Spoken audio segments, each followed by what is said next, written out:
All right, everyone. Let's take a deep breath.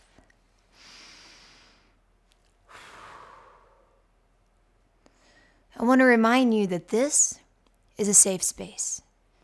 We're all here to do the same thing, and that's navigate the murky waters of the social media landscape. We have all felt the pang of a failed post, and that's okay. But today, we're going to take a step forward in doing better. On this episode of Lulu University, we're going to learn not just how to survive, but how to thrive in the social media swamp. So grab your life jackets and let's wade through this together.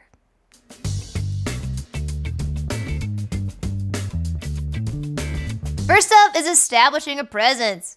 You got to get up in there. And I don't know who needs to hear this, but you do not need to be on every social media platform. You just want to find one that can help you play to your strengths. And this is where your audience research will really come in handy. So find out where your readers are and go to that platform to connect with them. Once you figure out where you need to be, you want to create a professional author page or profile.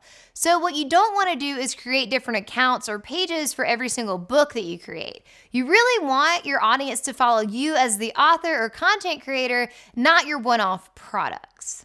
Whenever possible, use the same social handle across all platforms and preferably something that has to do with your author name or brand. Now all you have to do is create engaging content.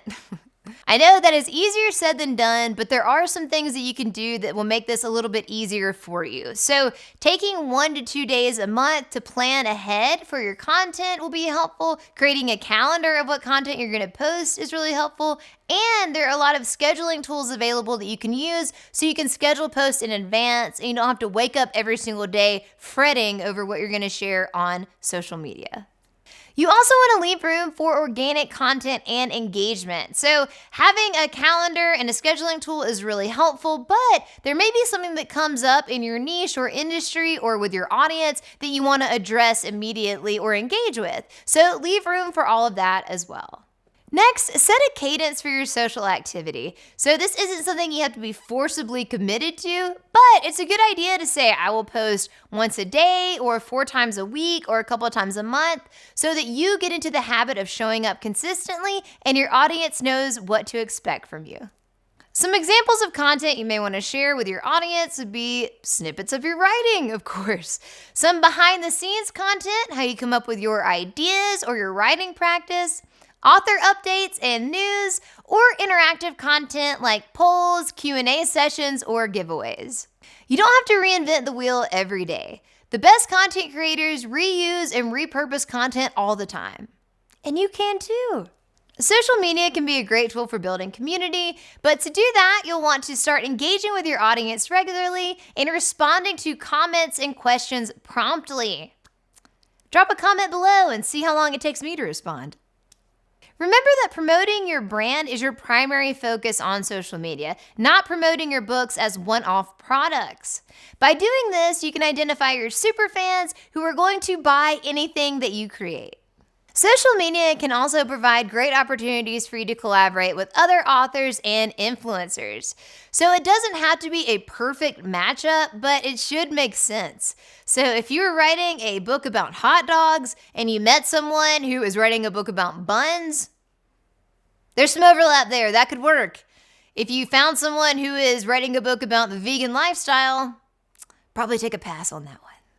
You can also look to your audience for suggestions of creators they love to get some ideas. Share any collaboration opportunities with your audience, whether that be podcast appearances, blog articles you contribute, going to events as an attendee or a speaker. Let people know where you are so they know that you are active and engaged. Social media can also be great for growing your audience. So you can utilize targeted advertising if your budget permits, but you should also cross-promote all over the place. So your social media profiles should point to each other and your website. Your website should have your social media channels. Your email should link to your social and your website. It should basically look like when you're trying to solve a crime and you have on the corkboard all the threads that are coming together. That's what we're talking about here.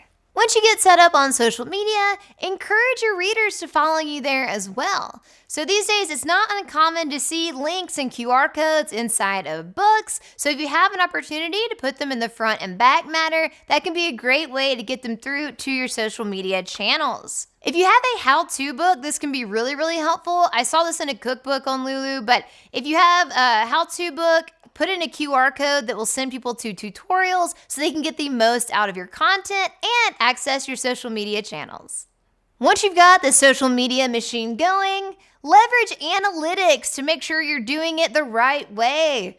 So this isn't just a set it and forget it thing. Once you've been posting for a while, take time out of your schedule on a regular basis, whether it's weekly or bi-weekly, and review how your posts are doing. So see what is working for you and what's really resonating with your audience and what isn't, and do less of the stuff that isn't working and more of the stuff that is.